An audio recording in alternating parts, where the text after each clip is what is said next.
شعیب صاحب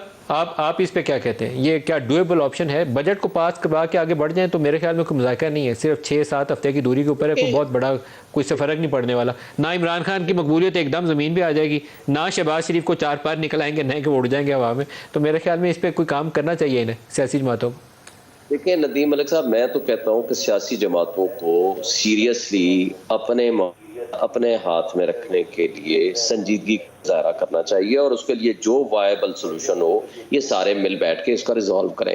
لیکن اس کے ساتھ جو مجھے خطرہ ہے وہ یہ ہے کہ مجھے یہ بتائیں کہ 30 سپٹمبر 8 اکتوبر کو کون الیکشن کرائے گا؟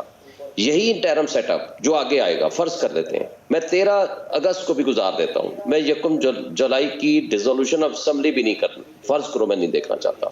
مجھے یہ بتا دیں انٹرم سیٹ اپ آ کر یہ کہتا ہے ان کے پریسیڈنٹس کو سامنے رکھ کے کہ جناب ہم تو فنڈز نہیں دے سکتے، آپ نے ہمیں جو کرنا ہے کر لیں سپریم کورٹ، اور آپ پولیٹیکل ایشوز کو آپ ریزالو نہیں کر سکتے۔ کل منسٹری آف ڈیفنس کہتی ہے جی ہم تو نفری نہیں دے سکتے، پورے پاکستان میں ہمارے پاس پورے پاکستان کو بندے دینے کے لیے بندے فری نہیں ہیں، ہم بارڈرز پہ بزی ہیں، بہت ساری مصروفیت ہیں۔ مجھے یہ بتائیں 8 اکتوبر کو یا اکتوبر کے آخری ہفتے کی بھی بات کر لوں، یعنی 13 کے بعد آپ ود ان 3 منتھس آپ چلے جائیں، نومبر میں بھی چلے جائیں، مجھے یہ بتا دیں کون سا وہ طریقہ کار ہوگا کہ سپریم کورٹ کو تو نہ یہ مانتے ہیں، نہ منسٹری آف ڈیفنس مانتی ہے، نہ ہی وزارت خزانہ مانتی ہے، نہ جمہوری طاقتیں مانتی ہیں، تو مجھے بتا دیں اس کو ایگزیکیوٹ کون کرائے گا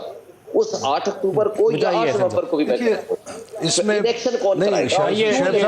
گا؟ بتائیے سر۔ بالکل الیکشن کرانے پہ کوئی جھگڑا نہیں ہے، جھگڑا صرف اس بات پہ ہے کہ عمران خان صاحب نے اپنی ضد کے اوپر یا اپنی حماقت کے اوپر 2 اسمبلیاں توڑ دیں۔ اب وہ یہ کہتے ہیں کہ اس حماقت کی قیمت سندھ اور بلوچستان اور قومی اسمبلی بھی دے، وہ تیار نہیں ہے۔ لیکن ان کا ہم یہ کہتے ہیں، وہ کہتے ہیں کہ بعد میں بھی آپ کہیں کہ پیسے نہیں ہیں، سیکورٹی نہیں ہے، تو وہ پھر ایک آئینی تقاضا ہے نا، جب 5 سال کی ٹرم پوری ہوتی ہے ہر اسمبلی کی، تو اس کے بعد ایک آئینی تقاضا ہے کہ اکتوبر کے بیونڈ آپ نہیں جا سکتے، آپ کو الیکشن کرانا پڑے گا، چونکہ پھر آپ کہیں گے ہم ایمرجنسی لگا دیتے ہیں۔ اگست کے اندر ان اسمبلیوں کی آئینی مدت مکمل ہو جائے گی۔ آپ کہیں گے ہم ایمرجنسی لگا دیتے ہیں؟ نہیں، وہ تو پھر اکٹھے ہی آپ صوبوں کے اندر تو نہیں لگا سکتے نا، صوبوں کے لیے تو کوئی ایکسٹینشن کی پروویژن نہیں ہے، لہٰذا میں سمجھتا ہوں کہ پی ٹی آئی کے پاس بھی اس وقت بیسٹ آپشن یہی ہے، ایک آرڈر اگر وہ سمجھتے ہیں کہ بہت مقبول ہیں اور ہر طرف ان کا جھنڈا گڑے ہوئے ہیں، تو 2 مہینے میں ان کی مقبولیت زمین پہ تو نہیں آ جائے گی نا۔ ایک آرڈرلی طریقے سے ہم جائیں۔ میں آج آپ قومی اسمبلی میں مجھے نظر آئے ہیں، اور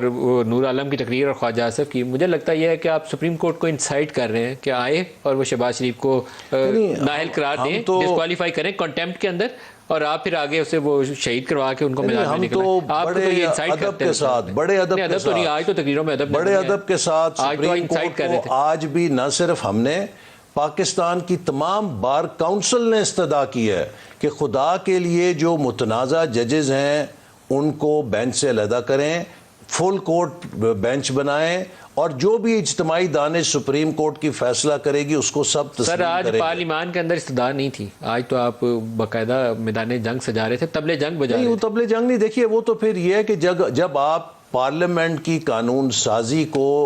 اس طریقے سے اس کا مذاق بنائیں گے، پارلیمنٹ کے اوپر ٹرانسگریس کریں گے، دیکھیے عدلیہ کو جوڈیشل ریویو کا حق حاصل ہے، لیکن عدلیہ کو یہ حق حاصل نہیں ہے کہ وہ اگر وہ شہباز شریف کو نااہل کر دیتے ہیں کنٹیمپٹ کے اندر، پھر کیا کریں گے؟ دیکھیے آج خواجہ آصف صاحب نے کہا ہے کہ اگر اب ہم مزید پرائم منسٹرز کی قربانی نہیں دیں گے، You don't have any other option. دیکھیے وہ تو پھر آپشنز تو بہت ہیں، پارلیمنٹ کے پاس بھی بہت آپشنز ہیں، میں کوئی بات نہیں کرنا چاہتا، لیکن ہم نہیں چاہتے کہ معاملات وہاں تک جائیں۔ دیکھیے ہمیں اس ملک کو آرڈرلی طریقے سے اداروں کے تصادم سے بچانا چاہیے،